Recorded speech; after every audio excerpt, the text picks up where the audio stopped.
तो हेलो मेरे प्यारे बच्चों, क्या हाल चाल। उम्मीद है आप लोग अच्छे होंगे। आज के इस वीडियो लेक्चर में हम बात करेंगे फिजिक्स का जितना भी ऑब्जेक्टिव क्वेश्चन है 1 नंबर वाला। वो हमने आपको फिजिक्स के 3 नंबर वाले जो क्वेश्चंस थे वो सभी करा दिए हैं 2 वीडियो में। आप प्लेलिस्ट में जाके वो वीडियो देख सकते हैं। प्लेलिस्ट का नाम क्या है, 3 नंबर वाला इंपॉर्टेंट क्वेश्चन फिजिक्स करके आपको प्लेलिस्ट मिल जाएगा 2025-26 के नाम से। ठीक है, तो वहां पे आप फिजिक्स के वीडियोस देख सकते हैं। प्लेलिस्ट में आपको 3 नंबर के जितने भी इंपॉर्टेंट क्वेश्चंस है 2 वीडियो दे दिया गया है, वहां से आप वीडियो लेक्चर देख लीजिएगा। केमिस्ट्री के हमने आपको सभी टॉपिक करा दिए हैं, चैप्टर वाइज टॉपिक जो है वो कवर करा दिया है। इंपॉर्टेंट क्वेश्चंस की सीरीज भी दे दी है, यानी कि 2 ऑब्जेक्टिव क्वेश्चंस के वीडियो दिए गए हैं। उसके बाद 2 आपको 2 नंबर वाले क्वेश्चंस के वीडियो केमिस्ट्री के दे दिए गए हैं, जिसमें पूरे केमिस्ट्री के जितने भी 2 नंबर के क्वेश्चंस थे वो करा दिए गए हैं। 3 नंबर के भी जितने भी इंपॉर्टेंट क्वेश्चंस थे वो भी 2 वीडियो में करा दिया गया है। और अभी कल ही हमने आपको 2 वीडियो न्यूमेरिकल के दिए गए हैं, जिसमें कुल 14 यानी कि 14 न्यूमेरिकल हम एक वीडियो में 7 या 6 न्यूमेरिकल, दूसरे वीडियो में 8 न्यूमेरिकल हमने कराया है। आप सभी वीडियो केमिस्ट्री के प्लेलिस्ट से जाके देख सकते हैं। प्लेलिस्ट का नाम क्या है, class 12 chemistry important question by Sakshi Mishra के नाम से आपको प्लेलिस्ट मिल जाएगा। वहां पे केमिस्ट्री के जितने भी वीडियोस हैं वहीं पे मिल जाएंगे। अगर आपको नेम रिएक्शन देखना है तो लॉन्ग वीडियो में तो हमने दे ही रखा है, शॉर्ट वीडियो में भी हमने आपको नेम रिएक्शंस प्रोवाइड करा दिया है। उसकी अलग से प्लेलिस्ट बना दी है नेम रिएक्शंस के नाम से, वहां पे आप देख सकते हैं। अगर किसी बच्चे को पेपर देखना है कि क्लास 12 का पेपर कैसा होगा, तो हमने 5 पेपर अपना खुद का जो था वो वीडियो में दिखा रखा है। Class 12 UP board paper pattern के नाम से वो वीडियोस वहां पे उस प्लेलिस्ट में अवेलेबल है, आप जाके देख लीजिएगा। मैथ का पेपर मेरे पास नहीं था, बायो का था, तो मैंने बायो का पेपर अपलोड किया हुआ है। तो 5 मेरे पेपर वहां पे बता दिए हैं, क्वेश्चंस भी बताए हैं कैसे क्वेश्चंस आते हैं और कौन से क्वेश्चंस ज्यादा आते हैं। अब हम फिजिक्स का इंपॉर्टेंट क्वेश्चंस के सीरीज को स्टार्ट करेंगे, जिसमें हमने 3 नंबर के तो क्वेश्चंस करा ही दिए हैं। अब केवल आपको बहुविकल्पी क्वेश्चन, जो कि आज के इस वीडियो में हम कंप्लीट करा देंगे, पूरा बहुविकल्पी जो क्वेश्चन है वो। ठीक है, तो एक वीडियो में पूरे फिजिक्स का बहुविकल्पी क्वेश्चन कुल 32 ऑब्जेक्टिव क्वेश्चन हम इस वीडियो में देखेंगे। ठीक है, तो वीडियो स्टार्ट करने से पहले आपको बता दें, अगर आप हमारे चैनल पर नए हैं तो चैनल को सब्सक्राइब कर लें, ताकि ऐसी ही इंपॉर्टेंट और इन्फॉर्मेटिव वीडियो आपके पास आती रहे। ज्यादा से ज्यादा वीडियो कर दें कि शेयर, ताकि और भी लोग जुड़ जाएं।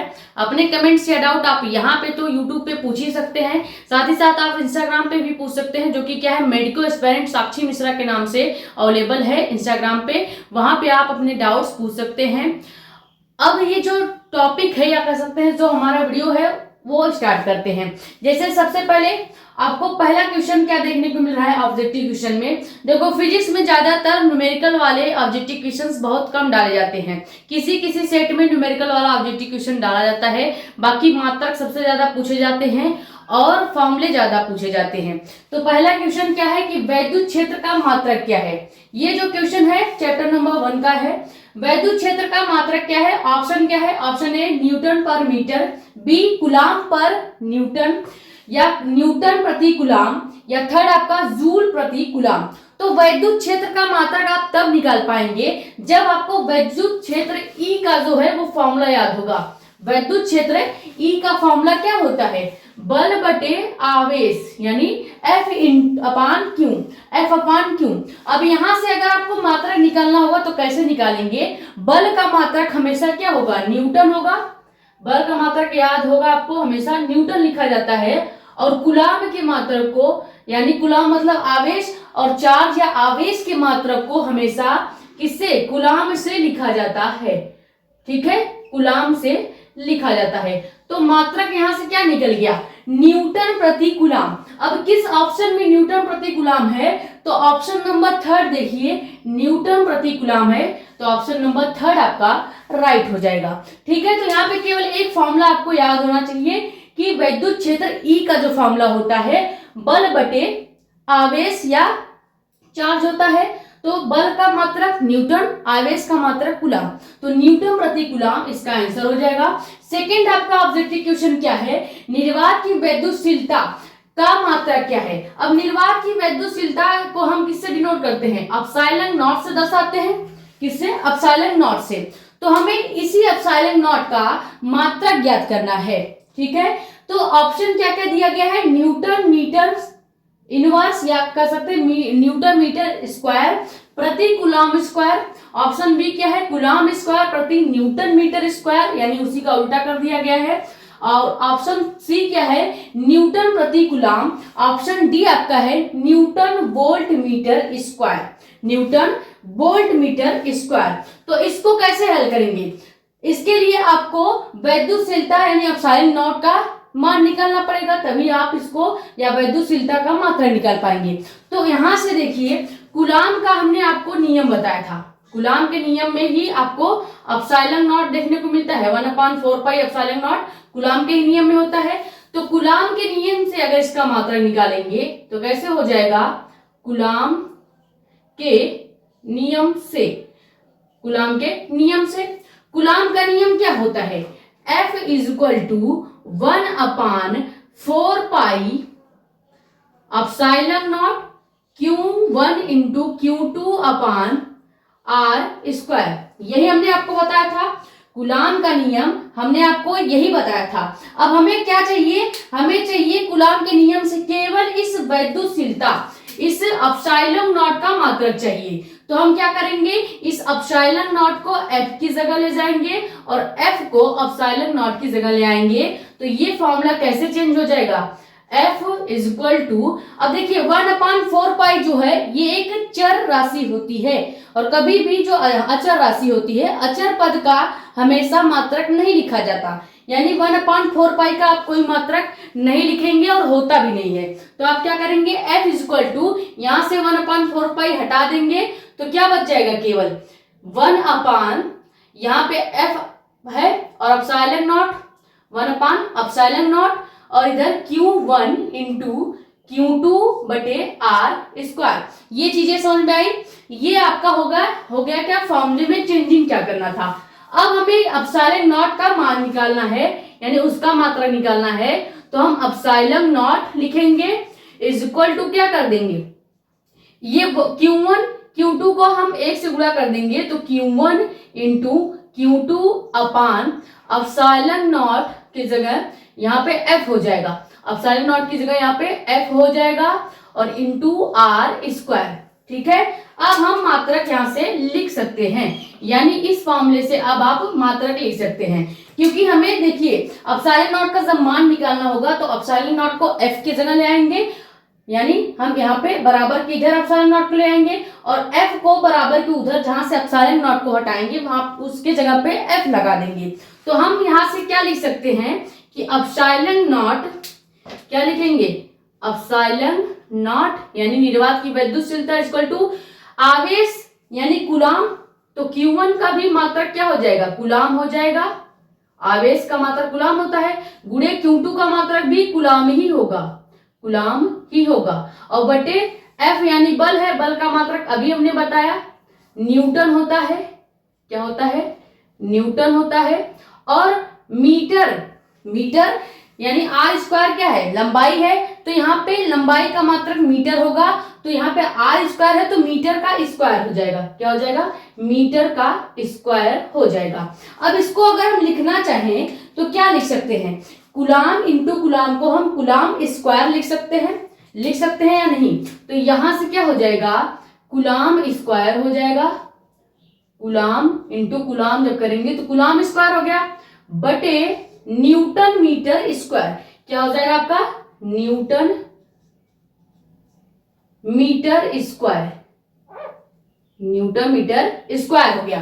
तो ये कूलम स्क्वायर और न्यूटन मीटर स्क्वायर जो आया है, यही आपका क्या हो जाएगा, निर्वात की वैद्युतशीलता का मात्रक हो जाएगा। समझ में आया कैसे हमने निकाला, कूलम के नियम से हम जानते हैं कि 1/4 पाई एप्सिलॉन Q1 × Q2/R² होता है। तो ये अचर पद है, हटा देंगे, हमें एप्सिलॉन नॉट का मान चाहिए, तो एप्सिलॉन नॉट के निकालने के लिए उसका फॉर्मूला हम इस तरह से अरेंज करेंगे।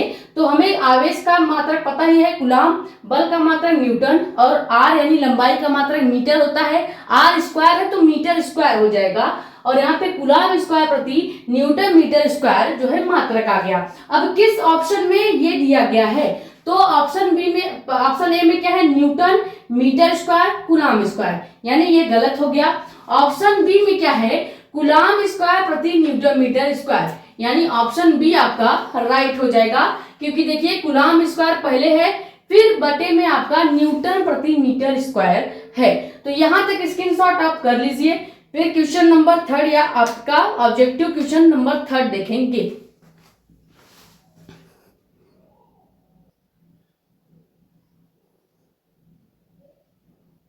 तो थर्ड क्वेश्चन आपका क्या है ऑब्जेक्टिव में, ये बहुत इंपॉर्टेंट है। इसके पहले जो हमने सेकंड आपको बताया कूलाम के नियम से जो हमने निर्वात की वैद्युतशीलता वाला निकाला, वो भी बहुत इंपॉर्टेंट है, क्योंकि डिराइव करके हमने बताया इसलिए।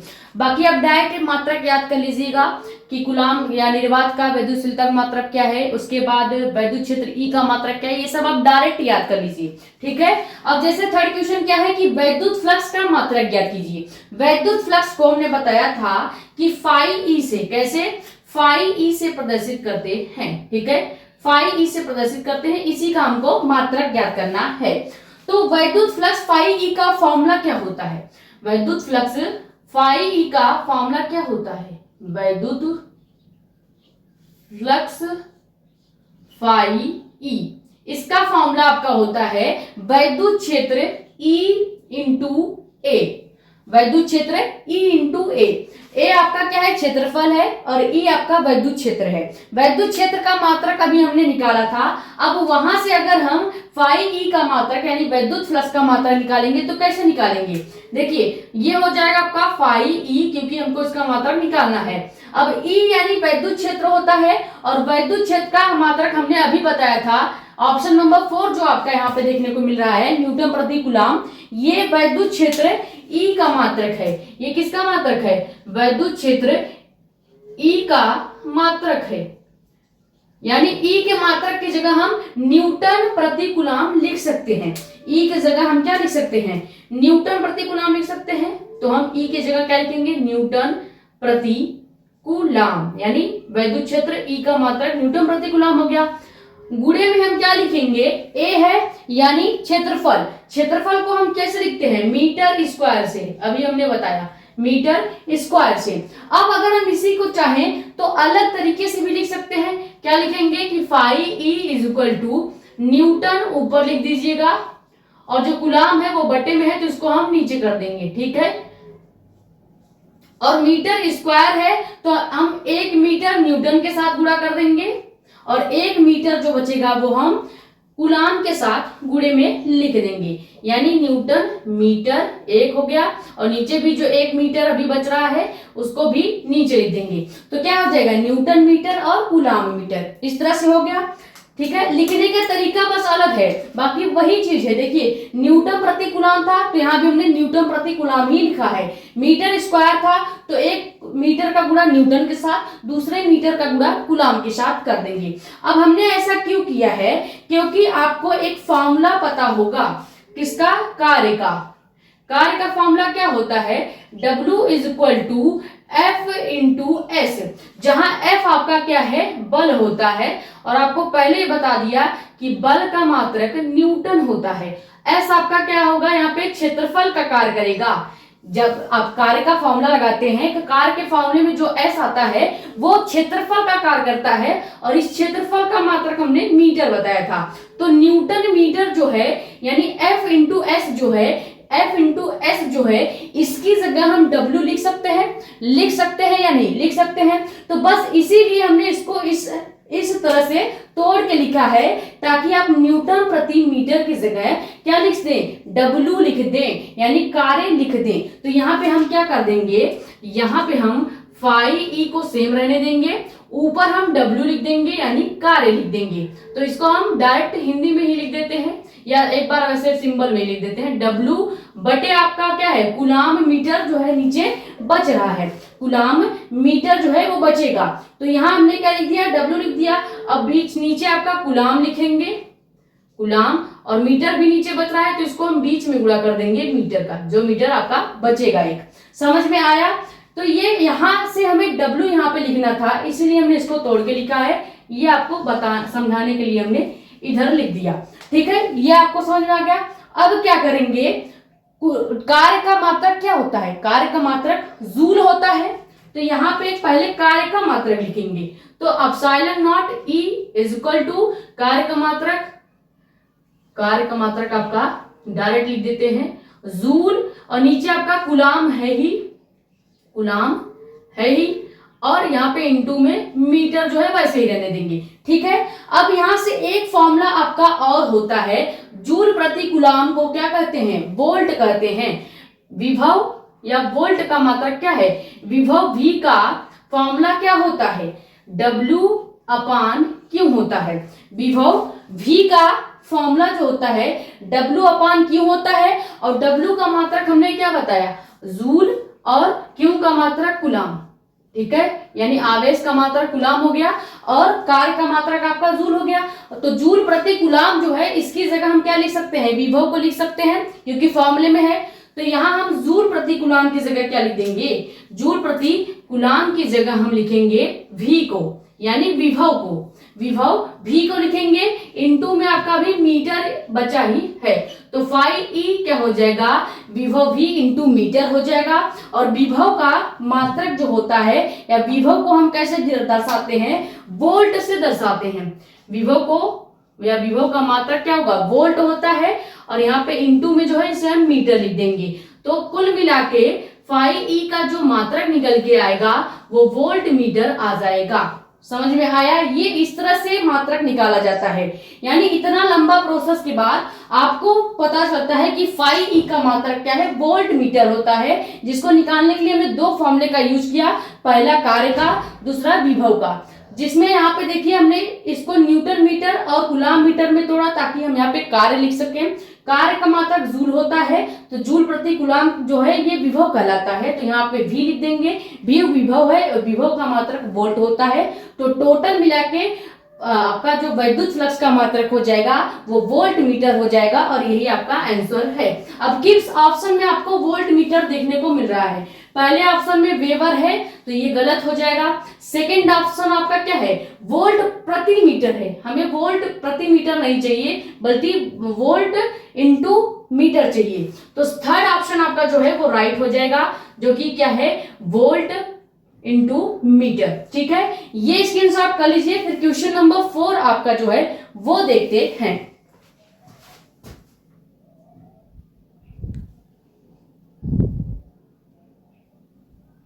तो क्वेश्चन नंबर 4 आपका क्या है कि एक बंद पृष्ठ के भीतर n वैद्युत द्विध्रुव स्थिर है, बंद पृष्ठ से निर्गत वैद्युत फ्लक्स क्या होगा। यानी हमें कुल आवेश निकालना पड़ेगा, तब जाके हमें पता चलेगा कि एक बंद, या कह सकते हैं एक बंद पृष्ठ के भीतर n वैद्युत द्विध्रुव कितने स्थिर हैं। तो वैद्युत द्विध्रुव हम कैसे बनाते थे, वैद्युत द्विध्रुव जो है, मान लीजिए कोई एक ध्रुव A हो गया और ये कोई ध्रुव क्या हो गया, B हो गया। ठीक है, इन पर आवेश क्या है, पहले आपका है प्लस Q चार्ज और दूसरे पे आपका है माइनस Q चार्ज। अब इन दोनों के बीच का जो कुल आवेश होगा, यानी एक द्विध्रुव के बीच का टोटल आवेश क्या होगा, ये प्लस Q और ये माइनस Q, हम दोनों को जोड़ देंगे, दोनों को क्या करेंगे, जोड़ेंगे। तो कुल आवेश इज इक्वल टू क्या हो जाएगा, प्लस Q फिर प्लस माइनस Q। तो जब आप प्लस Q और प्लस माइनस Q को जोड़ेंगे तो टोटल आवेश का मान क्या आ जाएगा, 0 आ जाएगा। जब इस द्विध्रुव पर आवेश ही 0 है तो इससे एक भी वैद्युत फ्लक्स नहीं निकलेगा, क्योंकि आवेश रहता तभी वैद्युत फ्लक्स इस बंद पृष्ठ या इस द्विध्रुव से निकलता। ये आपका कौन सा द्विध्रुव है, ये आपका n वैद्युत द्विध्रुव है, n वैद्युत द्विध्रुव है। अब इस n वैद्युत द्विध्रुव से जब आवेश 0 होगा तो इस पर जो आपका वैद्युत फ्लक्स है वो भी 0 निकलेगा, यानी एक भी वैद्युत फ्लक्स इसमें से नहीं निकलेंगे। अब किस ऑप्शन में 0 दिया गया है, ऑप्शन नंबर ए आपका क्या है, Q अपान एप्सिलॉन नॉट, यानी ये गलत हो गया। बी आपका 2Q अपान एप्सिलॉन नॉट है, ये भी गलत हो गया। ऑप्शन सी आपका minus 2Q upon epsilon not है, ये भी गलत हो जाएगा। ऑप्शन डी आपका 0 है, यानी ये राइट हो जाएगा। ठीक है, क्योंकि इससे कोई भी फ्लक्स नहीं निकल रहे हैं, कोई भी नया आपके बल रेखाएं नहीं निकल रही हैं। क्वेश्चन नंबर 5 आपका क्या है कि L भुजा के एक घन के केंद्र बिंदु पर एक आवेश प्लस क्यू रखा गया है। ठीक है, तो पहले हम क्या निकाल लेते हैं, एक घन बना लेते हैं। हमें L भुजा का एक घन बनाना है जिसके केंद्र पर एक आवेश प्लस क्यू रखा हो। ठीक है, तो हम एक घन का निर्माण कर लेते हैं, घन का निर्माण कर लेते हैं। पहले ये आपका क्या बन गया, एक घन बन गया। ठीक है, घन बन गया। अब ये घन की लंबाई कितनी है, तो क्वेश्चन में दिया गया है कि L भुजा के एक घन, यानी लंबाई टोटल कितना हो गया इसका, L लंबाई का घन हो गया, जिसके केंद्र बिंदु पर कोई आवेश प्लस क्यू रखा गया है। तो मान लीजिए इसका केंद्र हो गया, अब इस पे हम कोई आवेश प्लस क्यू रख देंगे। ठीक है, इस पर कोई आवेश प्लस क्यू रख देंगे, तब क्या होगा, घन के एक तल से निर्गत वैद्युत फ्लक्स की गणना करना है। ऑप्शन क्या है, पहले Q upon epsilon naught, B है Q अपान 6 एप्सिलॉन नॉट। 6 इसलिए दिया जा रहा है ऑप्शन में क्योंकि घन की भुजा जो होती है वो 6 होती है, एक क्यूब में 6 भुजाएं होती हैं, जबकि अगर घनाभ की बात करता तो घनाभ में 9 भुजाएं होती हैं। तो यहाँ पे ऑप्शन में 9 दिखते, लेकिन ऑप्शन में कहीं भी 9 इसलिए नहीं दिख रहा है क्योंकि हम घन की बात कर रहे हैं। घन की 6 भुजाएं होती हैं, ऊपर नीचे और आपके दाएं साइड बाएं साइड और आगे और पीछे। तो ये 6 भुजाएं हो गई घन की, इसलिए ऑप्शन में 6 दिखाई दे रहे हैं। ऑप्शन नंबर डी आपका क्या है, Q upon 6 L square epsilon not. अब हमें क्या निकालना है, इस घन का वैद्युत फ्लक्स निकालना है। कब, जब घन की लंबाई L हो और उसके केंद्र पर आवेश प्लस क्यू है। तो हम क्या निकालेंगे, यहाँ से वैद्युत फ्लक्स निकालेंगे।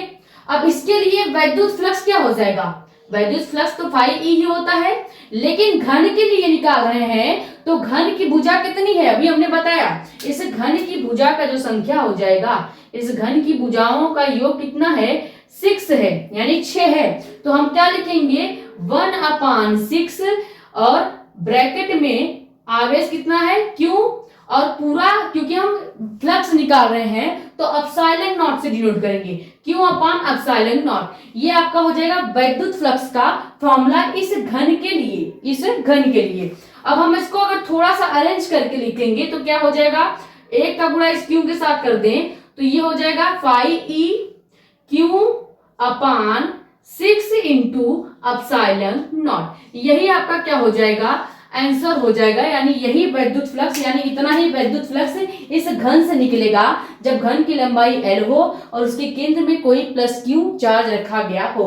अब यहाँ घन की जगह घनाभ होता तो हमारा वैद्युत फ्लक्स कैसे बदलता, यहाँ पे 1/6 की जगह हम 1/9 कर देते, क्योंकि घनाभ की भुजाएं कितनी होती हैं, 6 होती हैं, और सॉरी 9 होती हैं। तो यहाँ पे 1/9 हो जाएगा और Q अपान एप्सिलॉन नॉट वैसे ही रहता। तो आंसर भी हमारा क्या आता, Q अपान 6 की जगह 9 इंटू एप्सिलॉन नॉट आ जाता। ठीक है, ये स्क्रीनशॉट कर लीजिए। किस ऑप्शन में, पहली बात तो ये दिखाई दे रहा है, तो Q upon 6 into epsilon not. Option number ए में क्या है, Q अपान एप्सिलॉन नॉट, यानी ये गलत हो गया। ऑप्शन नंबर बी में क्या है, Q upon 6 into epsilon not, यानी ऑप्शन नंबर बी आपका क्या हो जाएगा, राइट हो जाएगा। तो ये क्वेश्चन का आप स्क्रीनशॉट कर लीजिए, यानी ये दोनों आपके ऑब्जेक्टिव क्वेश्चन है जो स्क्रीनशॉट कर लीजिए। पांचवा आपका जो हमने बताया घन वाला, ये बहुत ज्यादा इंपॉर्टेंट है, इसलिए हमने इसको इंपॉर्टेंट मार्क भी कर दिया है।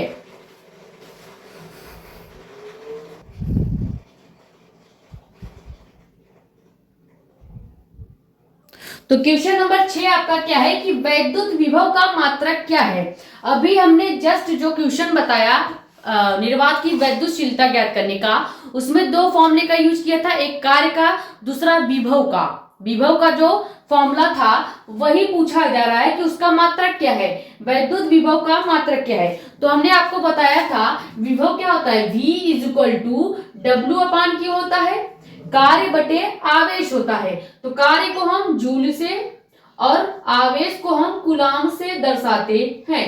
तो यानी कि विभव का जो मात्रक हो जाएगा वो क्या हो जाएगा, कूलाम प्रति जूल प्रति कूलाम हो जाएगा। तो किस ऑप्शन में आपको जूल प्रति कूलाम दिख रहा है, ऑप्शन नंबर ए आपका क्या है, जूल प्रति कूलाम है, यानी ऑप्शन ए ही आपका क्या हो गया, राइट हो गया, ऑप्शन ए आपका राइट हो गया। तो आगे के ऑप्शन देखने की जरूरत ही नहीं है। 7वां क्वेश्चन आपका बहुत ज्यादा पॉपुलर है, हर बार ऑप्शनल में आ जाता है, यानी हर बार ऑब्जेक्टिव में देखा जाता है। चांदी का परावैद्युतांक के होता है। अब चांदी का परावैद्युतांक जो होता है ये आपको हमेशा याद रखना पड़ेगा।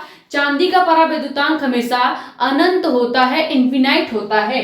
तो किस ऑप्शन में अनंत दिखाई दे रहा है, ऑप्शन ए के इक्वल टू 0 नहीं, ऑप्शन बी क्या हो जाएगा, के इक्वल टू +1 ये भी नहीं होगा, ऑप्शन सी है के इक्वल टू -1 ये भी नहीं होगा, ऑप्शन डी क्या है, के इक्वल टू इन्फिनाइट यानी अनंत, यानी ये वाला आपका ऑप्शन राइट हो जाएगा। बहुत ज्यादा पूछा जाता है, एकदम छोटा क्वेश्चन है कि चांदी का परावैद्युतांक कितना होता है, तो 0 होता है। 8वां क्वेश्चन बहुत ज्यादा इंपॉर्टेंट है, इसमें आपको क्या करना है कि वैद्युत धारा जो घनत्व है, वैद्युत धारा घनत्व J जो होता है तथा अपवहन वेग, हमने जब आपको अपवहन वेग पढ़ाया था तो वहां पे आपको वैद्युत धारा J और अपवहन वेग Vd के बीच में संबंध बताया था, वही संबंध यहाँ पे पूछा जा रहा है, यानी उस संबंध का जो फॉर्मूला है वो यहाँ पे डिराइव करना है।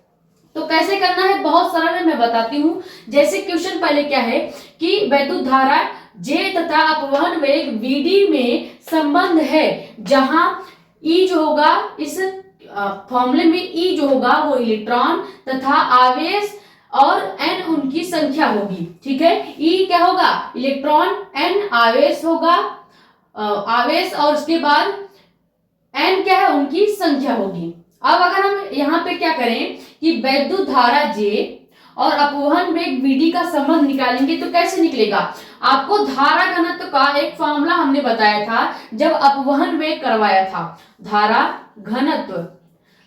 घनत्व क्या होता है, J is equal to I upon small I upon capital A, जहां पे I क्या होता है, धारा, और A आपका क्षेत्रफल होता है। और धारा का एक फॉर्मूला होता है, धारा का एक फॉर्मूला होता है, वो आप याद कर लेंगे।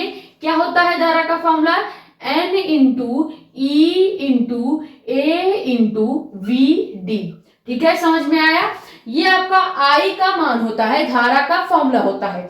ये फॉर्मूला भी हमने डिराइव करके बताया था कि I का मान पहले कैसे आएगा, उसके बाद फिर धारा घनत्व में रख के हम धारा घनत्व और Vd के बीच संबंध कैसे निकालेंगे ये भी हमने बताया था। ये चीजें क्लियर हो गई। तो अब क्या करेंगे, ये जो I का मान है हम इस धारा घनत्व के फॉर्मूले I में रख देंगे, तो क्या हो जाएगा, यहाँ पे हम J, धारा घनत्व J is equal to I का मान क्या है, N into E into A into VD हो गया। नीचे आपका कैपिटल A है, कैपिटल A क्षेत्रफल वाला पहले से ही है, तो क्षेत्रफल का जो A है और जो ये धारा घनत्व या I की जो फॉर्मूले में A था वो कैंसिल हो जाएगा, बचेगा क्या, धारा घनत्व का और Vd के बीच संबंध क्या बचेगा, वो बचेगा J is equal to NeVd।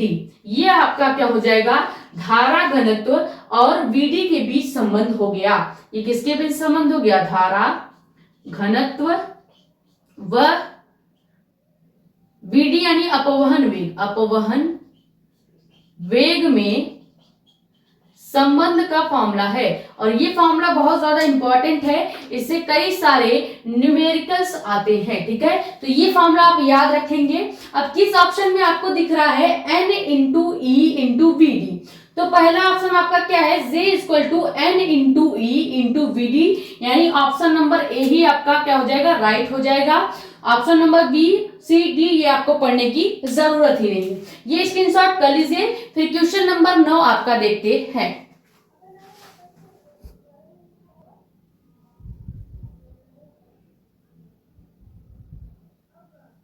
तो क्वेश्चन नंबर 9 आपका क्या है कि विशिष्ट प्रतिरोध का मात्रक क्या है। विशिष्ट प्रतिरोध रो होता है और इसका मात्रक आपको ज्ञात करना है। तो सबसे पहले विशिष्ट प्रतिरोध का मात्रक ज्ञात करने से पहले विशिष्ट प्रतिरोध का फॉर्मूला आपको आना चाहिए। तो फॉर्मूला क्या है, विशिष्ट प्रतिरोध का फॉर्मूला क्या होता है? विशिष्ट प्रतिरोध, इसका फॉर्मूला होता है rho is equal to R into A upon R into A upon L होता है। ठीक है, जहां आर आपका प्रतिरोध, ए आपका क्षेत्रफल है, एल आपकी लंबाई होती है और रो विशिष्ट प्रतिरोध होता ही है। अब अगर हम इसमें क्या रखेंगे, सबके मात्रक रखेंगे, जैसे रो इज इक्वल टू आर प्रतिरोध होता है, प्रतिरोध को ओम से लिखा जाता है, प्रतिरोध का मात्रक क्या होता है? ओम होता है। तो यहाँ पे हम क्या लिख देंगे? ओम लिख देंगे। और हमने क्या बताया था आपको? क्षेत्रफल का मात्रक मीटर स्क्वायर, तो यहाँ पे ऊपर क्या हो जाएगा? ओम इंटू मीटर स्क्वायर हो जाएगा, मीटर स्क्वायर हो जाएगा, और बटे लंबाई का मात्रक भी क्या है? एक प्रकार से लंबाई को भी मीटर में मापा जाता है, तो इसका मात्रक भी मीटर हो जाएगा। अब मीटर से मीटर एक कैंसिल हो गया, तो जो प्रतिरोधक या विशिष्ट प्रतिरोध का मान आएगा रो इज इक्वल टू, ये क्या आएगा? इसका मात्रक क्या आएगा आपका? ओम मीटर इसका मात्रक आ जाएगा। क्या मात्रक आएगा? ओम मीटर इसका मात्रक आ जाएगा। ठीक है, अब अगर यहाँ पे ओम मीटर हिंदी में लिखा होगा तो आप ऐसे लिख लीजिएगा ओम मीटर। ठीक है, जरूरी नहीं है, ऑप्शन में सिंबल से भी डिनोट कर सकता है, हमने सिंबल से बताया है। अगर आप चाहें तो यहाँ पे ओम, फिर मीटर स्क्वायर, यहाँ पे मीटर लिखेंगे, एक ही मतलब है, बस आपको ऑप्शन पहचानना आना चाहिए। अब किस ऑप्शन में ओम मीटर दिया गया है? ऑप्शन नंबर ए आपका क्या है? ओम मीटर इनवर्स, तो ये नहीं होगा।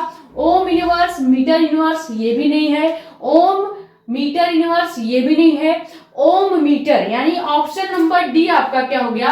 राइट हो गया, जो कि क्या है? ओम मीटर। ठीक है, ये हमने आपको बता दिया कैसे मात्रक निकाला जाएगा। अब क्वेश्चन नंबर 10 जो है ये बहुत ज्यादा इंपॉर्टेंट है, क्योंकि यहाँ पे एक ऐसा वर्ड है, अगर आपने उसको ध्यान से नहीं पढ़ा तो ये पूरा क्वेश्चन आप गलत कर देंगे। जैसे यहाँ पे मेन वर्ड इस क्वेश्चन में पूरा क्या है? ये प्रतिरोधकता, प्रतिरोधकता जो है मेन वर्ड है। सबसे पहले क्वेश्चन क्या है कि एक तार को खींचकर दोगुनी लंबाई का कर दिया जाता है।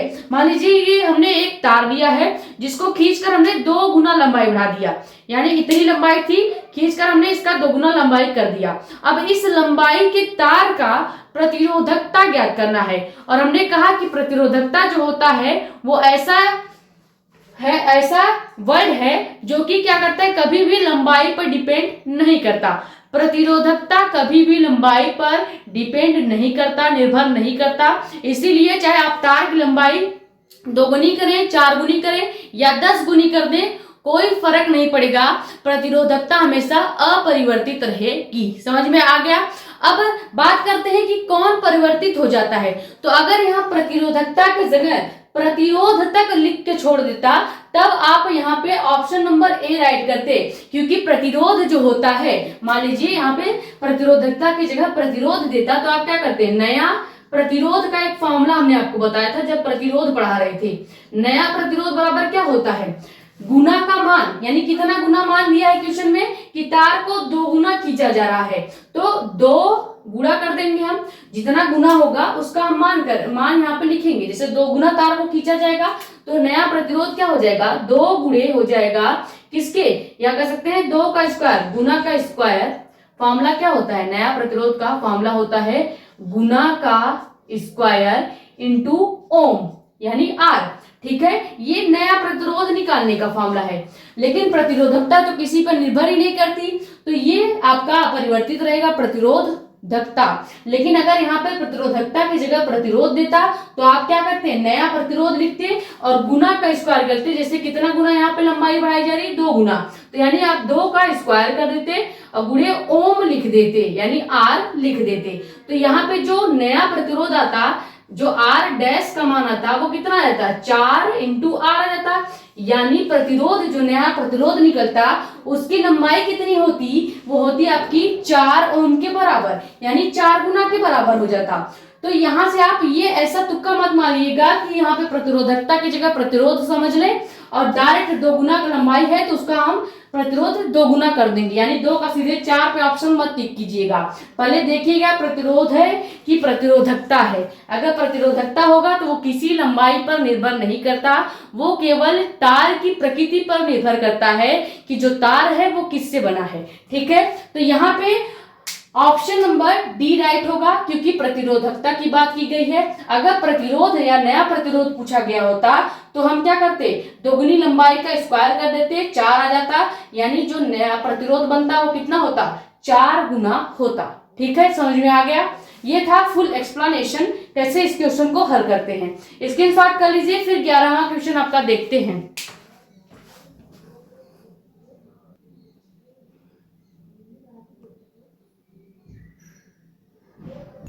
तो 11वां क्वेश्चन आपका क्या है कि किसी चालक तार की प्रतिरोधकता निर्भर करती है।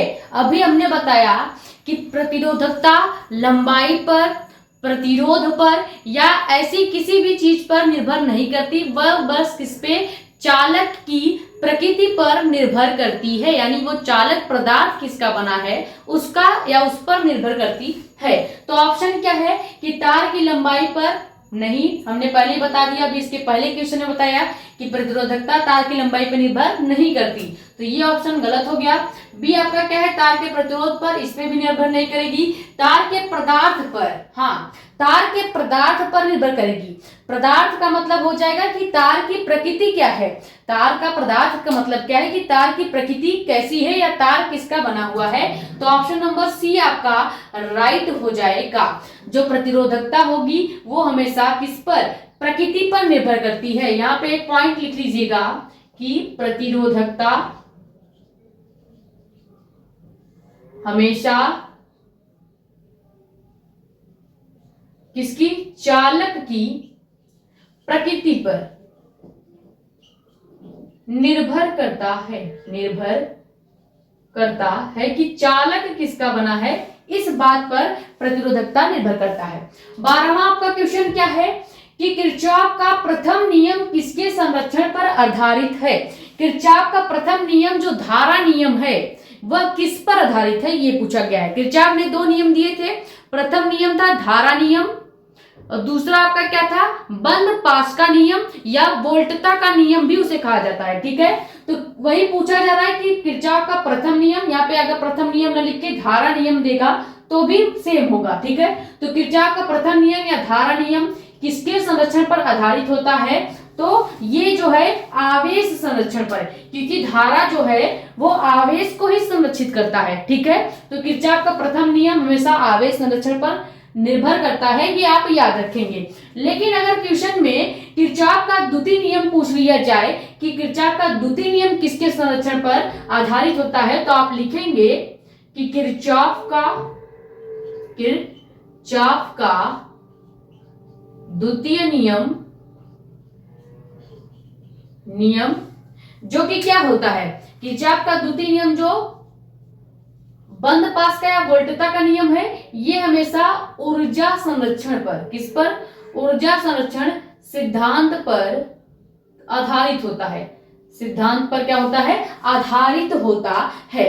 तो यहां से 12वें का ऑप्शन नंबर 3 राइट होगा, आवेश संरक्षण पर, क्योंकि पहला नियम धारा नियम है, धारा नियम हमेशा आवेश को संरक्षित करेगा। बंद पास का जो नियम है या वोल्टता का जो नियम है वो ऊर्जा को संरक्षित करता है, यानी किरचॉफ का प्रथम नियम जो है आवेश को, द्वितीय नियम जो है वो ऊर्जा का संरक्षण करेगा। 13वां आपका ऑप्शनल क्या है कि एक संतुलित व्हीटस्टोन सेतु में भुजा जो है Q व S के प्रतिरोध को परस्पर बदल दिया जाए। अब व्हीटस्टोन सेतु में हमने आप बताया था कि संतुलन की एक अवस्था होती है। संतुलन की क्या होती है, संतुलन की एक अवस्था होती है जिसे हम क्या कहते हैं, संतुलन की अवस्था के नाम से जानते हैं, संतुलन की अवस्था के नाम से जानते हैं। और ये अवस्था हमने बताया था कि कभी भी बदली नहीं जाती है, ये हमेशा फिक्स होती है। अगर व्हीटस्टोन सेतु के संतुलन की अवस्था को आपने बदल दिया तो वो व्हीटस्टोन सेतु कभी संतुलित नहीं रहेगी। तो यहां से संतुलन की अवस्था क्या होती है, हमने क्या आपको बताया था, संतुलन की अवस्था आपको बताई थी P/Q is equal to R upon S. अब अगर आप चाहें कि P की जगह R रख दें या Q की जगह S रख दें तो आप सोचेंगे कि व्हीटस्टोन सेतु पर कोई असर नहीं पड़ेगा। ऐसा नहीं है। अगर इस संतुलन की अवस्था के साथ जरा भी आपने छेड़खानी की तो व्हीटस्टोन सेतु कभी संतुलित नहीं रहेगा। तो वही क्वेश्चन में कहा गया है कि अगर हम इस Q और S को या जो प्रतिरोध है इसको हम बदल दें, यानी Q की जगह मान लीजिए R कर दिया या P को हटाकर R कर दिया तो क्या होगा, तो बदल दें तो क्या होगा। हमने बताया संतुलन की अवस्था में किसी भी राशि को बदला जाता है या किसी भी मान को अगर आप बदलेंगे तो व्हीटस्टोन संतुलित नहीं रहेगा। तो ऑप्शन नंबर ए आपका क्या है कि सेतु संतुलित नहीं रहेगा, यही आपका राइट हो जाएगा। जो व्हीटस्टोन सेतु है वो संतुलित नहीं रहेगा अगर आपने इसको जरा भी छेड़ा। जैसे यहाँ पे मान लीजिए इन्होंने क्या दे दिया है कि Q और S को हम बदल रहे हैं, यानी P की जगह देखो P अपान Q होता है और यहाँ पे क्या दिया गया है R Q दिया गया है। पहले R अपान Q दे दिए हैं इज इक्वल टू कर दिए हैं R अपान S, तो ये कभी भी संतुलित नहीं होगा, इसीलिए यहाँ पे नॉट इज इक्वल टू लिखा गया है। ठीक है, ये क्वेश्चन का दिया गया था। बाकी संतुलन की अवस्था आपकी ये होती है। स्क्रीनशॉट कर लीजिए। फिर क्वेश्चन नंबर 14 आपका देखते हैं।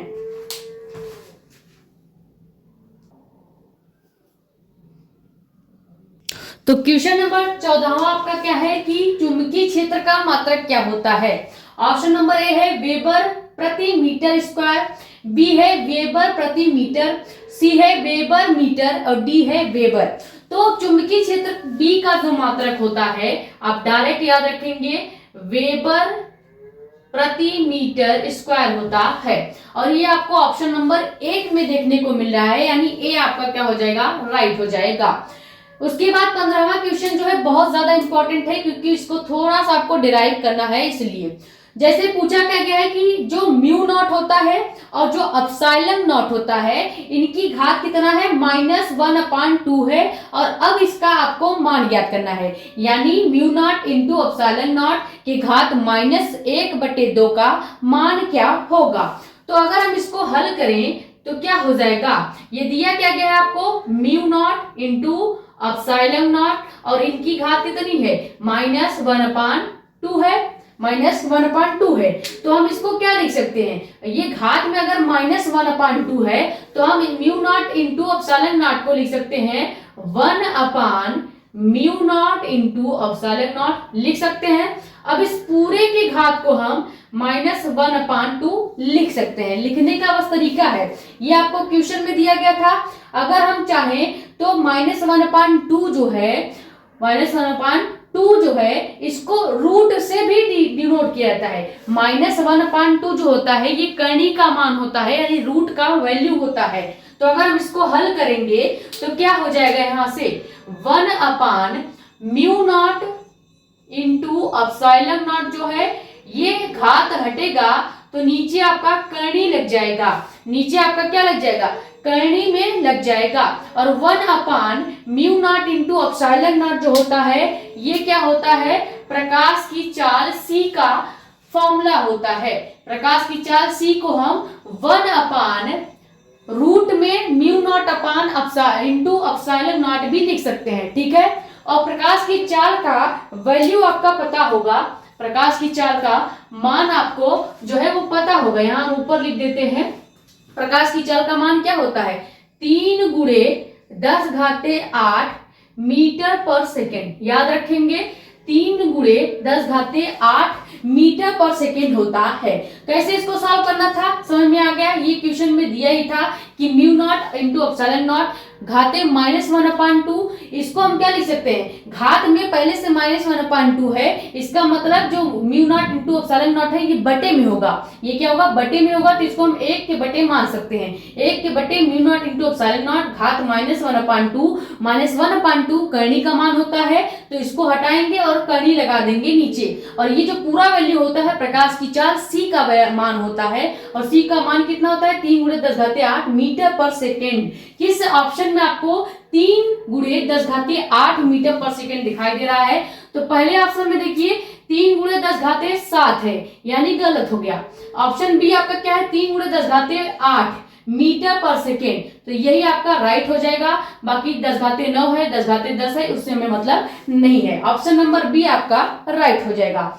उसके बाद 16वां क्वेश्चन भी आपका बहुत ज्यादा इंपॉर्टेंट है, क्योंकि इसमें आपको बल का मान ज्ञात करना है। कैसे? क्वेश्चन क्या है कि आवेश क्यू चुंबकीय क्षेत्र बी के अनुदिश v चाल से प्रवेश करता है। मान लीजिए कोई आवेश क्यू जो है वो इस चुंबकीय क्षेत्र, मान लीजिए चुंबकीय क्षेत्र आपका क्या है, बी है, इसमें कोई आवेश जो है वो किस चाल से, वो v वेग से या v चाल से प्रवेश करता है, तब चुंबकीय क्षेत्र में आवेश पर बल कितना होगा। अब यहां से एक पॉइंट खाली आप यहाँ पे ध्यान दीजिएगा, अनुदिश, ये पॉइंट आप ध्यान देंगे अनुदिश पॉइंट को। अनुदिश क्या होता है? अनुदिश का मतलब होता है, अनुदिश का मतलब क्या होता है? समांतर।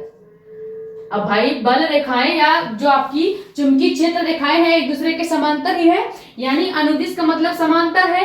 तो यहाँ अगर थीटा का मान आप देखेंगे, समांतर लाइनों के बीच थीटा का मान 0 डिग्री होता है, तो थीटा का मान कितना हो जाएगा? 0 डिग्री हो जाएगा। अब अगर हम किसका, चुंबकीय क्षेत्र के लिए बल का फॉर्मूला लगाएं, क्योंकि हमको बल ही निकालना है चुंबकीय क्षेत्र के लिए। देखिए चुंबकीय क्षेत्र में आवेश पर बल कितना लग रहा है यही निकालना है। तो हम क्या लिखेंगे? चुंबकीय क्षेत्र में बल, बल का फॉर्मूला आपका क्या होता है? F equal to Q into V into B into sine theta का फॉर्मूला होता है किसका? चुंबकीय क्षेत्र में बल का। अब अगर हम इसमें मान रखेंगे तो बल F इक्वल टू क्या हो जाएगा? Q वैसे ही, V भी वैसे ही रहेगा और B भी वैसे ही रहेगा। साइन थीटा 0 का मान क्या होगा? साइन थीटा की जगह हम पहले से देखिए अनुदिश का मतलब समांतर है, यानी थीटा का मान 0 डिग्री रखेंगे, तो साइन थीटा की जगह हम क्या रख देंगे? 0 रख देंगे। तो बचेगा क्या? बल is equal to Q into V into B बच जाएगा, और यही आपका क्या हो जाएगा? यही आपका चुंबकीय क्षेत्र में आवेश पर लगने वाला बल का मान क्या हो जाएगा? F equal to Q into V into B. तो यहाँ पे किस ऑप्शन में आपको Q into V into B दिख रहा है? तो ऑप्शन नंबर बी में देखिए Q into V into B दिख रहा है, तो ऑप्शन बी आपका राइट हो जाएगा। ठीक है, तो क्वेश्चन नंबर 15वां और 16वां बहुत ज्यादा इंपॉर्टेंट है। एक बार आप इसे खुद से एक बार ट्राई कर लीजिएगा, स्क्रीनशॉट कर लें। फिर 17वां क्वेश्चन आपका देखते हैं।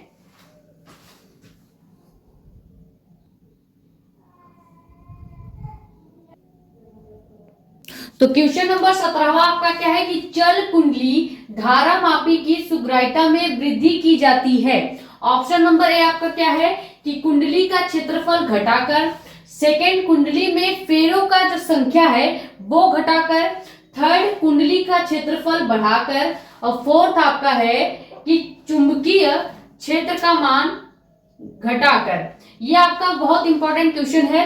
देखिए सुग्राह्यता, जो धारा मापी की सुग्राह्यता जो है वो हमेशा कुंडली का क्षेत्रफल बढ़ाने पर डिपेंड करता है। अगर कुंडली का क्षेत्रफल आप बढ़ाएंगे तो ही क्या होगा? चल कुंडली धारा मापी का भी सुग्राह्यता जो है बढ़ जाएगा। यानी सुग्राह्यता किस पर डिपेंड करती है? कुंडली के क्षेत्रफल पर, कुंडली के क्षेत्रफल पर। यानी ऑप्शन नंबर सी आपका राइट हो जाएगा। कुंडली का क्षेत्रफल बढ़ाने पर चल कुंडली धारा मापी का सुग्राह्यता बढ़ता है। ये आपका सही हो गया। फिर 18वां आपका ऑब्जेक्टिव क्वेश्चन क्या है कि वह कौन सा पदार्थ है जो बाह्य चुंबकीय क्षेत्र का विरोध करता है। जैसे आपका ऑप्शन ए क्या है कि प्रतिचुंबकीय, बी अनुचुंबकीय पदार्थ, सी लोह चुंबकीय पदार्थ, और डी ये सभी। देखो प्रतिचुंबकीय पदार्थ कभी भी चुंबक की तरफ आकर्षित नहीं होगा। इसका मतलब चुंबक का विरोध कौन करेगा? प्रतिचुंबकीय पदार्थ ही करेगा। तो ऑप्शन नंबर ए आपका राइट हो जाएगा। कौन सा पदार्थ है जो चुंबकीय क्षेत्र का विरोध करता है? तो प्रतिचुंबकीय पदार्थ जो होंगे ये चुंबक की तरफ आकर्षित नहीं होंगे, अर्थात प्रतिचुंबकीय पदार्थ ही चुंबकीय क्षेत्र का विरोध करेंगे। तो ऑप्शन नंबर ए आपका राइट हो गया। 19वां क्वेश्चन आपका बहुत ज्यादा इंपॉर्टेंट है। यहाँ पे हमने इंपॉर्टेंट लिख रखा है क्योंकि लेंज के नियम का ये क्वेश्चन है। तो लेंज के वैद्युत चुंबकीय प्रेरण के नियम के अनुसार इनमें से क्या सत्य है? यानी लेंज का जो वैद्युत चुंबकीय प्रेरण है उनका एक नियम का कुछ ऑप्शन दिया गया है, उनमें से कौन सा ऑप्शन सत्य है।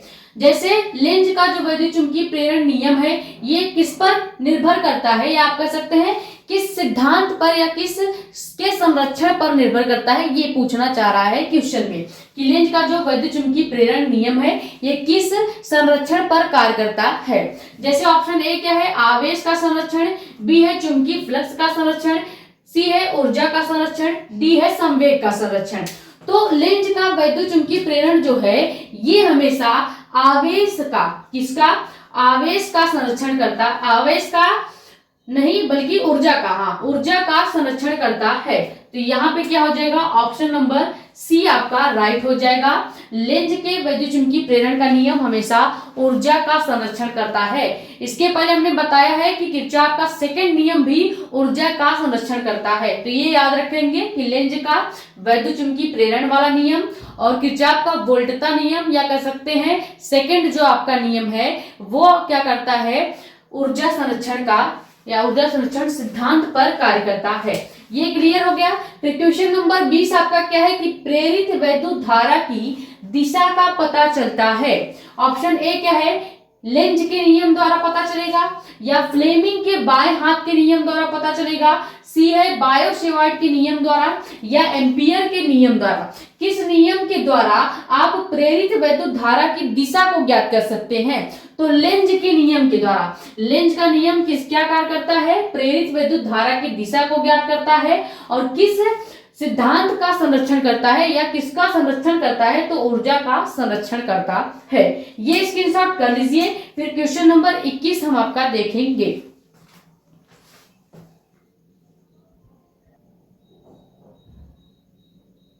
तो क्वेश्चन नंबर 21वां आपका क्या है, एलसीआर परिपथ का क्वेश्चन है, बहुत ज्यादा इंपॉर्टेंट है। क्वेश्चन क्या है कि किसी एलसीआर श्रेणी परिपथ के लिए अनुनाद की स्थिति में धारा पर लगाई गई वोल्टता के बीच कालांतर क्या होगा, ये निकालना है। ये आपका न्यूमेरिकल टाइप क्वेश्चन है। कैसा क्वेश्चन है, न्यूमेरिकल टाइप क्वेश्चन है। कालांतर आपको ज्ञात करना है। तो स्थिति सबसे पहले कौन सी दी गई है, अनुनाद की स्थिति। अब अनुनाद की स्थिति क्या होती है, अनुनाद की स्थिति क्या होती है, कालांतर जब आप निकालते हैं तो अनुनाद की एक स्थिति आपको दी गई होती है। वो स्थिति क्या है कि XL क्या, XL माइनस XC, ये जो होता है XL माइनस XC ये अनुनाद की स्थिति को बताता है। अब कालांतर का फॉर्मूला क्या होता है, जब आपको कालांतर निकालना है तो कालांतर का फॉर्मूला लगाएंगे। कालांतर इज इक्वल टू क्या हो जाएगा, tan थीटा, ये कालांतर को शो करता है। तो tan theta is equal to अनुनाद की स्थिति यानी XL माइनस XC अपान क्या हो जाएगा R, ये कालांतर का फॉर्मूला होता है। अब ये तो हो गया XL माइनस XC अनुनाद की स्थिति होती है, पहले ही बता दिया, और क्वेश्चन में भी अनुनाद की स्थिति दी गई है। तो अनुनाद की स्थिति आपकी यही होती है XL अपान XC।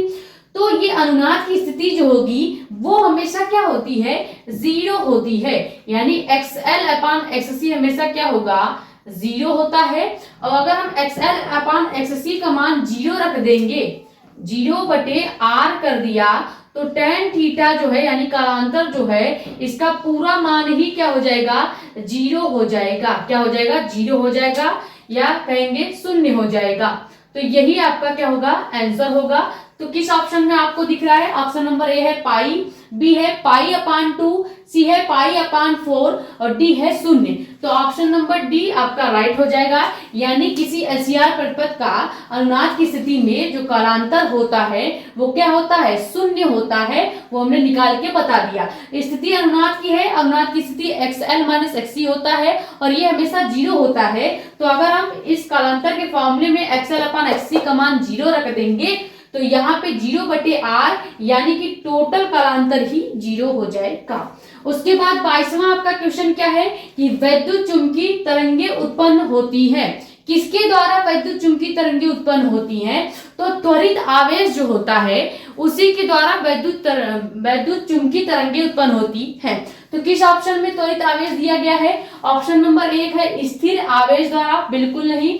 नियत वेग से गतिशील आवेश द्वारा नहीं होता, त्वरित आवेश द्वारा। ऑप्शन नंबर सी आपका राइट है। हमने अभी बताया कि त्वरित आवेश जो है वही वैद्युत चुंबकीय तरंगे को निकालता है या उत्पन्न करता है। 23वां क्वेश्चन भी आपका इंपॉर्टेंट है, इसको ये थ्योरी वाला क्वेश्चन है क्योंकि ये प्रिज्म चैप्टर का क्वेश्चन है, तो थोड़ा सा आपको समझना पड़ेगा। जैसे जब एक वर्णकी प्रकाश नियत या निर्वात से यानी वायु से किसी पारदर्शी माध्यम, मान लीजिए वायु से कांच में जा रही है, जैसे कोई आपका एक प्रकाश की किरण हो गई, ये माध्यम हो गया, दो माध्यम हो गया, ये आपका दो माध्यम हो गया, निर्वात यानी वायु ऊपर है और नीचे आपका कांच मान लीजिए।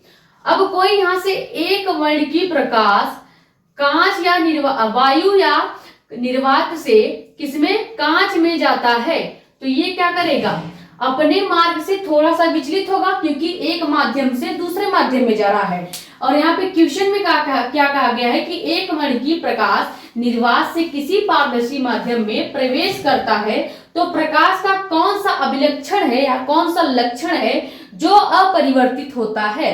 तो देखिए प्रकाश जब वायु से कांच में जाता है तो उसकी तीव्रता भी बदल जाती है और उसका चाल भी बदल जाता है, और जो प्रकाश का तरंग दैर्घ्य है वो दूसरे माध्यम में जाने के बाद बदल जाता है, लेकिन प्रकाश का फ्रीक्वेंसी यानी आवृत्ति कभी भी पहले माध्यम से दूसरे माध्यम पे जाने से नहीं बदलता। तो यहाँ पे ऑप्शन नंबर सी जो है वो राइट हो जाएगा। फ्रीक्वेंसी एफ जो है वो प्रकाश का नहीं बदलेगा, बाकी चाल, तीव्रता और तरंगदैर्घ्य बदल जाएगी। ये स्क्रीनशॉट कर लीजिए। फिर 24वां क्वेश्चन आपका देखते हैं।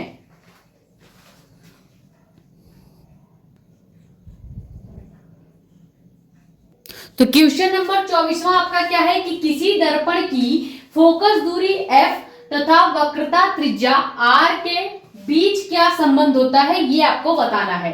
तो हमने आपको बताया था कि फोकस दूरी f जो होता है वो त्रिज्या की आधी होती है, यानी अगर हम देखें f equal to r by 2 होता है, तो हमें क्या निकालना है, f और r के बीच संबंध निकालना है। तो कैसे निकालेंगे, r बाई 2 है, यहाँ f के अपान भी हम क्या कर देंगे, f के बटे भी हम लिख देंगे 1, f के बटे भी 1 कर देंगे, और ये बराबर किसके होता है, r बाई 2 के, यानी कि त्रिज्या के आधा। फोकस दूरी त्रिज्या की आधी होती है, तो ये हमने त्रिज्या का आधा कर दिया। उसके बाद f इक्वल टू हम अब क्या कर देंगे, f equal to r by 2 कर देंगे, और इसका हम एलसीएम जब लेंगे या तिर्यक गुणा कर दीजिए, तिर्यक गुणा कर दीजिए, वो ज्यादा आसान होगा।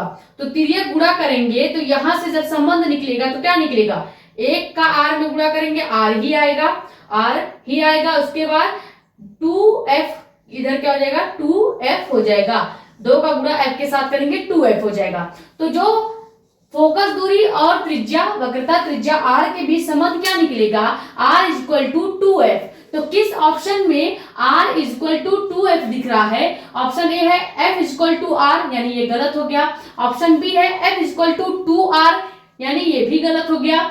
ऑप्शन सी है r equal to 1 upon f, ये तो बिल्कुल ही गलत है। ऑप्शन नंबर डी जो है वो राइट हो जाएगा, जो कि क्या है 2f इक्वल टू r, या इसी को उल्टा करके अगर लिखेंगे तो r इक्वल टू 2f हो जाएगा, मतलब एक ही है। ठीक है, तो कैसे निकालना था संबंध हमने बता दिया कि फोकस दूरी का एक फॉर्मूला होता है f equal to r upon 2। r जहां पे क्या है, त्रिज्या है, और त्रिज्या की आधी ही क्या कहलाती है, फोकस दूरी होती है। ठीक है, तो यहां से हमने निकाल लिया। अब क्वेश्चन नंबर 25वां उससे भी ज्यादा इंपॉर्टेंट क्वेश्चन है, बहुत ज्यादा पूछा गया क्वेश्चन है। जैसे कि क्या दिया गया है कि f फोकस दूरी का उत्तल लेंस है, यहाँ पे 2 लेंस है, यानी पहले f1 का मान क्या है, f फोकस दूरी दिया गया है, यानी पहला फोकस दूरी जो f1 होगा वो क्या हो जाएगा, f हो जाएगा, जो कि उत्तल लेंस की दूरी है। किसकी, उत्तल लेंस की फोकस दूरी है। ये हम आपको बताने के लिए केवल लिख रहे हैं, आपको उत्तल लेंस लिखने की जरूरत नहीं है। फिर f2 आपको क्या दिया गया है कि लेंस f2 फोकस दूरी वाले अवतल लेंस के संपर्क में रखा जाता है। पूरा क्वेश्चन क्या है कि f फोकस दूरी का उत्तल लेंस 2f फोकस दूरी वाले अवतल लेंस के संपर्क में रखा जाता है, संयुक्त लेंस की फोकस दूरी क्या होगी ये पूछा गया है। यानी अगर एक हम उत्तल लेंस लें जिसकी फोकस दूरी f है, पहला फोकस दूरी कितना दिया गया है, f दिया गया है जो कि उत्तल लेंस की फोकस दूरी है, तो दूसरी फोकस दूरी कितनी दी गई है, दूसरी फोकस दूरी 2f दी गई है जो कि अवतल लेंस की फोकस दूरी है। यानी दो अलग अलग लेंसों के दो फोकस दूरियां दी गई है, f1 और f2। अब हमें निकालना है क्या, संयुक्त लेंस की फोकस दूरी। यानी अगर हम फॉर्मूला लगाएंगे फोकस दूरी का, किसका, फोकस दूरी का, तो क्या हो जाएगा, संयुक्त लेंस के लिए फोकस दूरी का फॉर्मूला क्या होता है, फोकस दूरी का फॉर्मूला क्या होता है, 1/f इक्वल टू क्या हो जाएगा, 1/f equal to 1/f1 plus 1/f2। ये फॉर्मूला होता है। नहीं दिख रहा है तो हम ये फॉर्मूला जो है ब्लू से लिख देते हैं। देखिए फोकस दूरी 1/f होता है, f होता है। अब इसके बराबर क्या हो जाएगा, 1/f के बराबर हो जाएगा 1/f1 प्लस 1/f2। अब 1/f1 क्या है, f1 तो आपका f ही है, तो यहाँ पे 1/f1 यानी कि फोकस दूरी जो है वो क्या हो जाएगी, f1 की जगह f ही है तो f रखेंगे, प्लस f2 की जगह क्या है 2f दिया गया है तो हम 2f रख देंगे। तो आपका जो वीडियो था वो यहाँ पे आके कट गया था, ठीक है, क्योंकि एक कॉल आ गई थी इसलिए कट गया। तो यहाँ से मैं फिर से समझा देती हूँ। देखो जब हमने f तो पहले f1 का मान f है रख दिया, f2 का मान 2f है, प्लस जो है फॉर्मूले का वो नीचे माइनस हो जाता है। एलसीएम जब लेंगे तो तिर्यक गुणा करेंगे, 2f का तिर्यक गुणा करेंगे 2f आ जाएगा, f का तिर्यक गुणा 1 के साथ करेंगे f आ जाएगा, 2f में से f घटाएंगे तो केवल f बचेगा। यानी फोकस दूरी क्या बच जाएगा, देखिए नीचे का आपका 2f और f है, 2f और f को जोड़ेंगे तो 2f स्क्वायर आ जाएगा, 2f स्क्वायर नीचे हो जाएगा, ऊपर आपका 2f में से f घटा देंगे f हो जाएगा। तो f/2f स्क्वायर जो है यहां से f से f कैंसिल हो जाएगा, बचेगा आपका क्या, फोकस दूरी जो आएगा 1/f इक्वल टू 2f आ जाएगा। और यही आपका ऑप्शन नंबर बी में देखिए आंसर दिया गया है प्लस 2f, यही आंसर हो जाएगा। ठीक है, आप चाहे तो हम इसको सॉल्व भी कर सकते थे लेकिन हम आपको पूरा सॉल्व करके बताए, लेकिन वीडियो कट गई इसलिए वो वीडियो में रिकॉर्ड नहीं हुआ। ये स्क्रीनशॉट कर लीजिए। फिर क्वेश्चन नंबर 26वां हम देखते हैं।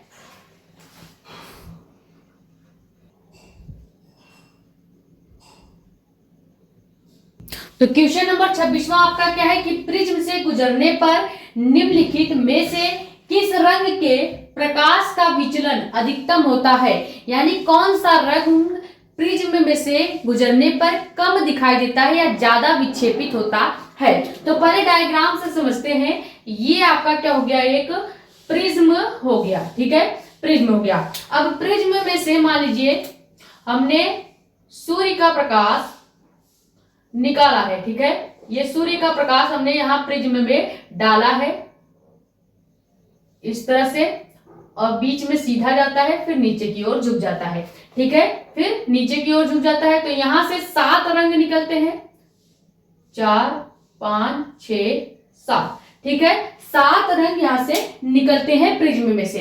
अब पूछ रहा है कि कौन से रंग का अधिकतम विचलन होगा। तो पहले आपको पता होना चाहिए कि प्रिज्म में जो सभी रंग होते हैं उसका एक कोड वर्ड है, वो क्या है, विबग्योर। वो कोड वर्ड क्या है, विबग्योर।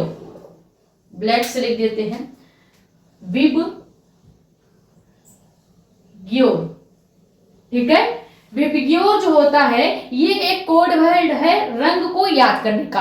प्रिज्म में जितने भी रंग होते हैं इसी से याद हो जाएगा, ठीक है। ऊपर यहाँ पे देखिए पहला जो प्रिज्म से प्रकाश की किरण निकलेगा वो क्या होगा, आर होगा, यानी लाल रंग को दर्शाएगा। और अंतिम जो प्रकाश का किरण निकलता है वो बैगनी रंग को दर्शाता है। और हमसे पूछा क्या गया है कि प्रिज्म में से कौन से प्रकाश की किरण ज्यादा विचलित हुई है, यानी ज्यादा नीचे की साइड झुकी है। ज्यादा विचलन का मतलब है कि उस प्रकाश की जो दिखने की क्षमता है वो कम हो गई है, ठीक है। जैसे आपको ज्यादा तेज प्रकाश कौन सी कलर का दिखता है, लाल रंग आपको ज्यादा जल्दी दिखता है। क्यों, क्योंकि वो जो प्रकाश है प्रिज्म में उसका विचलन जो है बहुत कम हुआ है, इसलिए लाल रंग आपको जल्दी दिखता है। तभी पुलिस की गाड़ी और एम्बुलेंस की गाड़ी पर हमेशा लाल रंग की बत्ती लगाई जाती है ताकि आपको जल्दी से दिख जाए। ठीक है, वो कलर आपके आंखों के लिए बहुत जल्दी दिखता है आपकी आंखों को। और बैगनी रंग का विचलन ज्यादा होता है। जब आप बैगनी रंग को पहन के या बैगनी रंग का कपड़ा कोई पहन के निकलिए तो वो लोगों को कम दिखता है, लेकिन अगर चटक लाल रंग का पहन के निकलेंगे तो लोग ज्यादा देखेंगे, क्योंकि वो आंखों को अट्रैक्ट करता है, आंखों की तरफ ज्यादा दिखता है। इसीलिए विचलन सबसे ज्यादा किसका होगा? बैगनी रंग के प्रकाश का विचलन सबसे ज्यादा होगा और लाल रंग के प्रकाश का विचलन कम होता है, इसलिए लाल रंग का प्रकाश ज्यादा तेज आपको दिखता है कंपेयर टू बैगनी रंग के प्रकाश। ठीक है, और अगर यही तरंग दैर्घ्य पूछता तो आप इसका उल्टा कर देते। तरंग दैर्घ्य जो है हमेशा वो जिस प्रकाश का विचलन ज्यादा होता है उसका तरंग दैर्घ्य ज्यादा होगा। जैसे बैगनी रंग का प्रकाश जो है उस ज्यादा विचलित होता है प्रिज्म में से, यानी आंखों को कम दिखाई देगा, लेकिन इसका तरंग दैर्घ्य जो है वो लाल रंग के प्रकाश से बहुत ज्यादा होता है। ये समझ में आ गया? तो ऑप्शन कौन सा राइट हो जाएगा? बैगनी रंग का जो प्रकाश है वो अधिकतम विचलन दिखाएगा, यानी उसकी विचलन जो क्षमता होगी वो अधिक होगी। 27वां आपका क्वेश्चन क्या है कि फोटॉन का संवेग p क्या होता है? संवेग p का एक फॉर्मूला होता है, आपको याद होगा जब हमने डी ब्रॉगली फॉर्मूला बताया था तो वहां पे एक संवेग से रिलेटेड भी डेरिवेशन कराया था। संवेग p इक्वल टू क्या हो जाता है आपका? p इक्वल टू होता है h न्यू अपान c स्क्वायर, ये आप याद रखेंगे डायरेक्ट। तो आपको किस ऑप्शन में h न्यू अपान c स्क्वायर दिख रहा है? ऑप्शन नंबर ए में ही दिख गया h न्यू अपान c स्क्वायर, तो ये आपका आंसर हो जाएगा। 28वां क्वेश्चन बहुत ज्यादा इंपॉर्टेंट है क्योंकि डी ब्रॉगली तरंग दैर्घ्य क्या होगा ये पूछा गया है। तो यदि किसी कण का संवेग दोगुना कर दिया जाए, यानी संवेग p होता है और p के मान को हम दुगुना कर दें, p के मान को, मान लीजिए क्वेश्चन में क्या दिया गया है, संवेग p का मान जो है वो दुगुना कर दिया जा रहा है, तो p इक्वल टू हम क्या कर देंगे, मान लीजिए 2p, p का मान हम कितना कर दे रहे हैं? दुगुना कर दे रहे हैं, यानी 2p कर दे रहे हैं।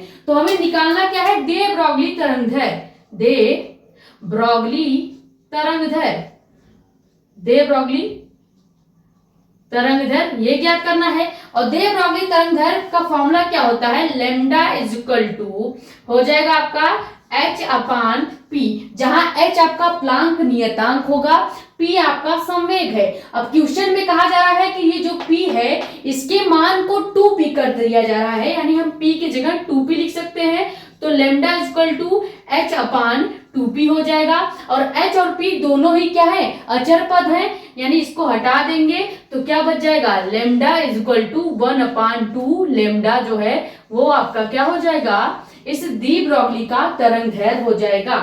यानी अगर आप किसी कण का संवेग दुगुना करते हैं तो उसका जो डी ब्रॉगली तरंग दैर्घ्य है वो आधी हो जाती है।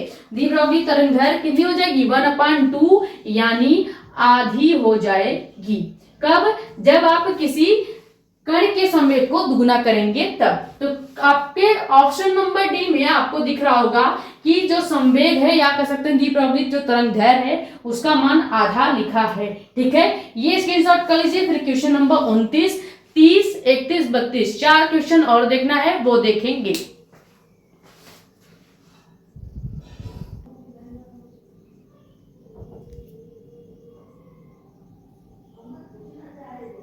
तो क्वेश्चन नंबर 29 आपका क्या है कि निम्न में से सम न्यूट्रॉनिक युग्म है, यानी ऐसा युग्म जिनमें दोनों जो अणु हैं उनके न्यूट्रॉन सेम हो। सम न्यूट्रॉनिक युग्म आपको पहचानना है। जैसे पहला ऑप्शन क्या है? C6C14 तथा 8O14। अब इसमें आपको न्यूट्रॉनों की संख्या पहले ज्ञात करनी पड़ेगी। न्यूट्रॉन की संख्या कैसे ज्ञात करते हैं? अगर आपको न्यूट्रॉन निकालना होगा तो आप क्या करेंगे? परमाणु भार में से परमाणु क्रमांक को घटाएंगे, परमाणु भार माइनस परमाणु क्रमांक, परमाणु क्रमांक ये करते हैं। परमाणु भार में से परमाणु क्रमांक को घटाएंगे तो पहला आपका ऑप्शन क्या है? जैसे C614, तो इसमें 14 आपका क्या है? परमाणु भार है और 6 आपका परमाणु क्रमांक है, तो 14 में से 6 आपको घटाना पड़ेगा। इसी तरह से ऑक्सीजन का भी ऊपर जो है वो 14 जो है परमाणु क्रमांक होता है, नीचे जो लिखा होता है परमाणु, ऊपर जो है परमाणु भार और नीचे परमाणु क्रमांक लिखा होता है। ठीक है, ये समझ में आ गया। जैसे हम आपके सभी का निकाल के बता देते हैं। 14 में से अगर आप 6 घटाएंगे तो आपका कितना आ जाएगा, 8 आ जाएगा। यानी कार्बन का न्यूट्रॉन की संख्या कितनी है, 8 है। उसके बाद ऑक्सीजन क्या है, 14 माइनस 8, 14 माइनस 8 करेंगे तो ये भी 8 ही आएगा। और हमें यही ज्ञात करना था कि किन दो अणुओं का या किन दो युग्मों का न्यूट्रॉनों की संख्या सेम है। तो ऑप्शन पहला ही आपको मिल गया कि कार्बन अगर 14 परमाणु भार है और 16 परमाणु क्रमांक है, घटाएंगे तो 14 में 6 घटाएंगे 8 आएगा। फिर 14 में से 8 अगर घटाएंगे तो भी 8 ही आएगा। 14 में से 8 घटाएंगे फिर भी 8 ही आएगा। तो देखेंगे दोनों के न्यूट्रॉनों n की संख्या कितनी आई है, सेम आई है, तो यही ऑप्शन सही हो जाएगा। बाकी आप सबके न्यूट्रॉन इस तरह से निकाल सकते थे। जैसे यहाँ पे नाइट्रोजन दे दिया है, 14 में से 7 घटाएंगे 7 आ जाएगा, यहाँ पे 8 आएगा। तो यहाँ पे न्यूट्रॉन की संख्या 7 और 8 आ रही है, यानी कि डिफरेंट है, तो ये ऑप्शन गलत हो जाएगा। इसी तरह से सबका आप निकाल सकते हैं। हमने आपको फॉर्मूला यहाँ पे बता दिया है कि न्यूट्रॉन का निकालने का फॉर्मूला क्या है, परमाणु भार में से परमाणु क्रमांक को घटा दीजिए। ऊपर जो होता है जैसे ये 17 है, 17 आपका क्या है, 17 आपका परमाणु भार है, और नीचे जो ये 8 है ये परमाणु क्रमांक है। इस तरह से न्यूट्रॉन को निकालते हैं और इस टाइप का क्वेश्चन पूछा जाएगा, आप देख लीजिएगा एग्जाम में। ठीक है, उसके बाद तीसरा क्वेश्चन क्या है कि दी गई नाभिकीय प्रक्रिया में एक्स क्या है। मान लीजिए एक रिएक्शन आपको दिया गया है कि 2 हीलियम के अणु हैं जो 4 हैं, इसके घात में 4 है, यानी 4 हीलियम के अणु और 7 नाइट्रोजन के अणु।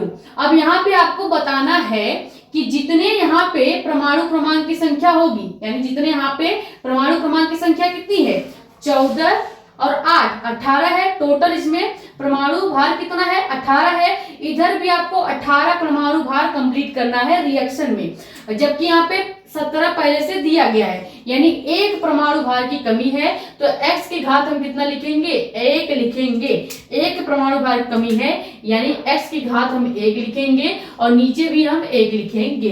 तो अगर आप देखेंगे तो हाइड्रोजन का सेम यही सिंबल होता है, परमाणु क्रमांक भी 1 और परमाणु भार भी 1। परमाणु भार भी, ये परमाणु भार हो गया, ये भी आपका 1 होता है और परमाणु क्रमांक भी 1 होता है। यही हमको ज्ञात करना था कि कौन सा एक्स मॉलिक्यूल है जिसका परमाणु क्रमांक भी 1 हो और परमाणु भार भी 1 हो। ठीक है, तो यहाँ पे आंसर क्या हो जाएगा, तो x आपका क्या है, प्रोटॉन है। x आपका जो है वो प्रोटॉन को शो करता है, तो यहाँ पे ऑप्शन नंबर ए जो है आपका राइट हो जाएगा। समझ में आया, या यहाँ पे निकालना क्या था, रिएक्शन दिया गया है। आपको जितना यहाँ पे परमाणु भार दिखेगा, ऊपर की जो संख्या है 14 और 4 जोड़ दीजिए 18 हो गया। इधर भी हमको उतना ही करना होगा, तो पहले से 17 दिया गया है, 1 की कमी है, 1 x की घात लगा देंगे और हाइड्रोजन का यही सिंबल होता है, यानी 1 जो है प्रोटॉन हो जाएगा और यही आपका आंसर होगा। फिर आपका 31वां क्वेश्चन आखिरी चैप्टर जो अर्धचालक वाला है वहां से है। जैसे आपसे पूछा गया है कि p प्रकार का अर्धचालक बनाने के लिए शुद्ध जर्मेनियम में मिलाया जाने वाला अपघट्ट क्या है। तो सबसे पहले आपको बता दें कि 2 प्रकार के अर्धचालक होते हैं, एक होता है p टाइप अर्धचालक और दूसरा होता है n टाइप अर्धचालक।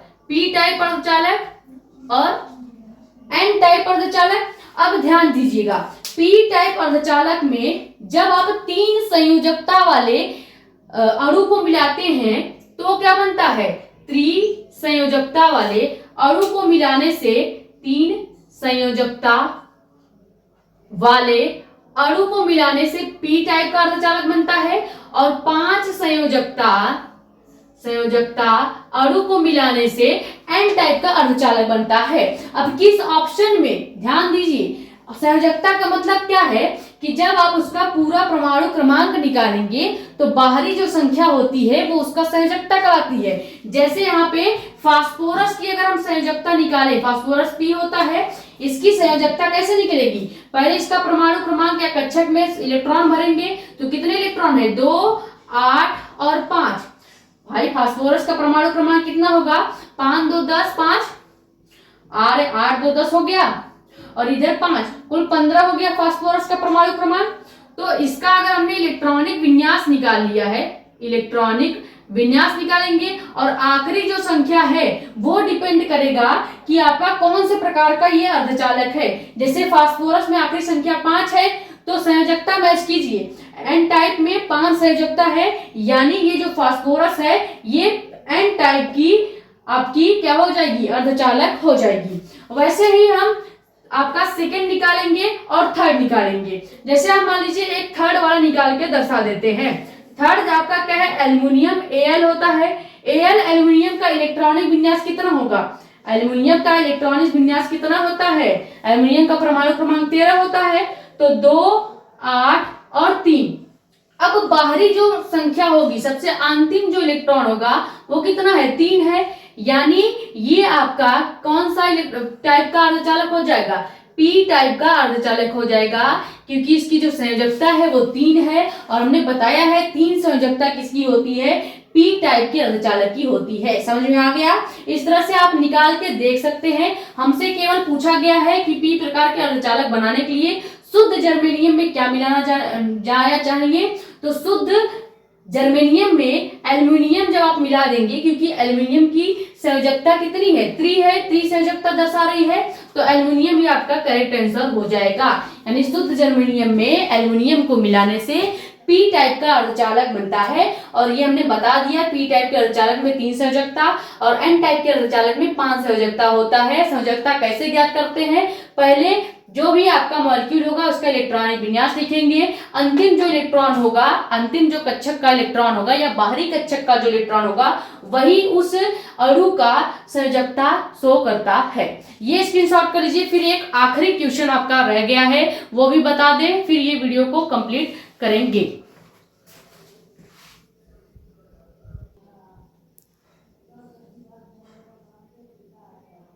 तो आखिरी क्वेश्चन आपका क्या है कि शुद्ध अर्धचालक को अपमिश्रित किया जाता है। कोई एक शुद्ध अर्धचालक है, उसमें और मिश्रण डाला जाता है, यानी उसको अपमिश्रित करने पर उसकी चालकता क्या होगी पूछा जा रहा है। ऑप्शन ए क्या है कि 0 हो जाएगी चालकता, बी है कि चालकता जो है बढ़ जाएगी, सी चालकता घट जाएगी, डी वही रहेगी। तो आपको बता दें कि शुद्ध अर्धचालक में आप कोई भी अपमिश्रण करेंगे या कोई भी और चीज मिलाएंगे तो उसकी चालकता जो है वो बढ़ जाती है। ठीक है, तो ये हो गए आपके पूरे 32 क्वेश्चन ऐसे जो हर साल एग्जाम में आते हैं, या इस बार भी आपको कई सेटों में इसमें से कई सारे क्वेश्चन देखने को मिलेंगे। तो आई होप ये वीडियो आपके लिए हेल्पफुल रही होगी। वीडियो पसंद आई हो तो वीडियो को लाइक कर दीजिएगा, ज्यादा से ज्यादा वीडियो को कर दे शेयर, ताकि और भी लोग जुड़ जाएं, क्योंकि वीडियो बनाने में बहुत ज्यादा मेहनत लगती है, अभी अपलोड भी इसको करना है। ठीक है, और अपने कमेंट्स या डाउट आप यहाँ पे या हमारा इंस्टाग्राम आईडी भी है, वहां पे पूछ सकते हैं, मेडिको एस्पायरेंट साक्षी मिश्रा के नाम से, वहां पे आप पूछ सकते हैं। नए हैं तो चैनल को सब्सक्राइब कर लें और इसको स्क्रीनशॉट कर लीजिए। मिलते हैं अगले वीडियो में। Thank you so much.